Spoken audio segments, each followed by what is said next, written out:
그때 제가 얘기한 것처럼 저 아는 누나도 인테리어 처음에 견적 뭐 얼마 불렀다가 막 나중에 막 추가돼갖고 5천만 원 추가되고 막 그랬다고 했잖아요. 처음부터 아는 거랑 모르는 거랑 기분이 다르니까.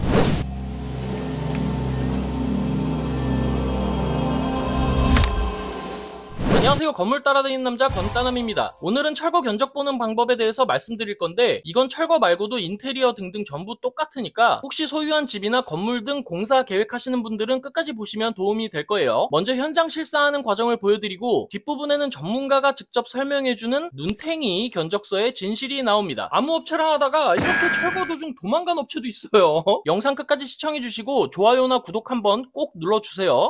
이런 가구들은 다 철거하고요. 견적을 굉장히 세부적으로 보고 있어요. 디테일하게.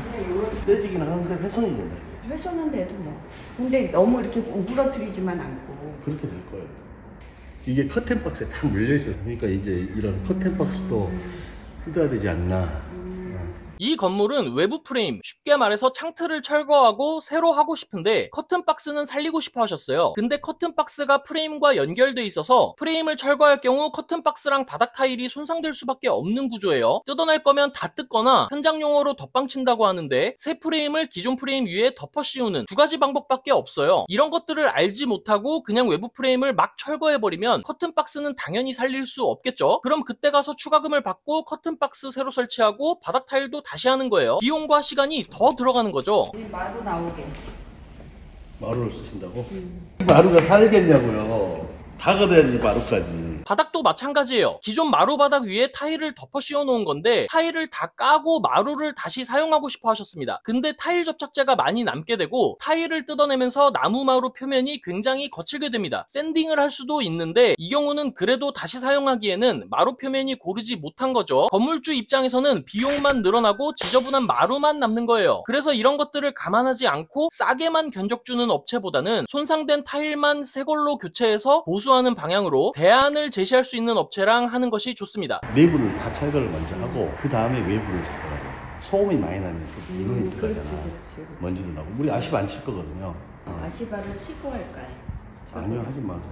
유리라서 더 위험하고 이게 사이즈가 크잖아요. 그러니까 스카이탑 한 장씩 떼는 게 더 빨라요. 위험하지도 않고. 발판 위에 사람이 떨어지거든. 방금 보신 경우처럼 빠르고 안전하게 할 수 있는 노하우도 필요합니다. 아시바, 그러니까 이런 안전 발판을 설치하고 할 수도 있는데 이렇게 하면 유리가 무겁기 때문에 철거하다가 떨어뜨릴 수도 있어요. 오히려 더 위험하고 시간도 많이 듭니다. 시간이 더 많이 들기 때문에 인건비까지 비용이 더 많이 들어갑니다. 그래서 더 빠르고 안전한 방법을 제시하는 것도 중요합니다. 사실 개인적으로 어느 분야든 싸고 좋은 것은 없다고 생각합니다. 건물 공사는 이게 특히 더 중요해요. 아주 저렴한 견적은 무조건 추가금이 있다고 보시면 됩니다. 그리고 비용보다 더 중요한 것은 고객이 원하는 대로 무조건 다 된다고 하는 것도 의심해야 해요. 앞에서 보셨듯이 그렇게 했을 때 손상되면 안 되는 부분이 손상된다거나 애초에 그렇게 작업을 할 수 없다거나 아니면 추가 작업과 비용이 무조건 발생하는 경우가 많아요. 그런 것들을 처음부터 잘 알고 설명해 줄 수 있는 업체와 공사를 진행하셔야 합니다. 철거를 어떤 걸 할지 일단 알아보고 어떤 방식으로 할지가 효율적인지 뭐 이런 거, 그리고 비용도 당연히 문제가 될 거고. 비용은 이제 나중에 문제고 2차 비용. 아, 비용이 오히려 일 오다를 주는 이제 견적 보게 하는 사람은 내용을 몰라. 철거했을 때 어떻게 된다는 거를. 건물주 예를 들면 이거를 해야 되는지 말아야 되는지 견적 싸게 불러. 이걸 할 때마다 이제 추가. 솔직히 현장에서 그렇게 하면 싸움밖에 안 돼. 그 다음에 일이 있겠어 없겠어? 없지. 아까 그 마루도 놔두라가잖아. 예.